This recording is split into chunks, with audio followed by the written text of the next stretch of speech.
வணக்கம் அன்பர்களே, வாங்க ராகி மாவு கோதுமை மாவு கலந்த பூரி செய்வது எப்படி என்று பார்க்கலாம். வாங்க. நான் 1/4 கப் அளவுள்ள ராகி மாவு எடுத்திருக்கேன், 1/4 கப் அளவுள்ள கோதுமை மாவு எடுத்திருக்கேன். இதுக்கு தேவையான அளவு உப்பு, தேவையான அளவு தண்ணி, இதை போட்டு பூரி மாவு பதத்துக்கு பூரி நாம் எப்படி பிசைவோமோ அதே மாதிரியே இதை பிசைஞ்சு தட்டி பூரி சுடலாம். வாங்க. வணக்கம் அன்பர்களே, வாங்க நாம இன்னைக்கு ராகி மாவு கோதுமை மாவு கலந்த பூரி எப்படி செய்யறதுன்னு பார்க்கலாம்.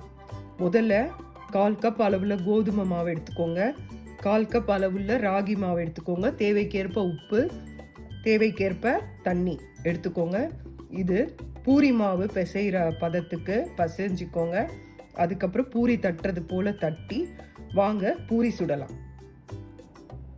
மாவை பிசைஞ்சு இந்த மாதிரி உருண்டையாக பிடிச்சி வச்சுக்கோங்க. உருண்டையை பண்ணிவிட்டு அதுக்கப்புறமா தரட்டி எண்ணெயில் போட்டு பொரிக்கலாம்.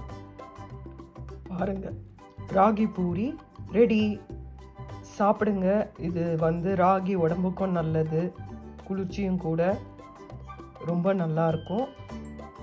சாப்பிட்டு பார்த்துட்டு எப்படி இருக்குன்னு சொல்லிட்டு லைக் பண்ணுங்கள், கமெண்ட் பண்ணுங்கள். நன்றி, வணக்கம்.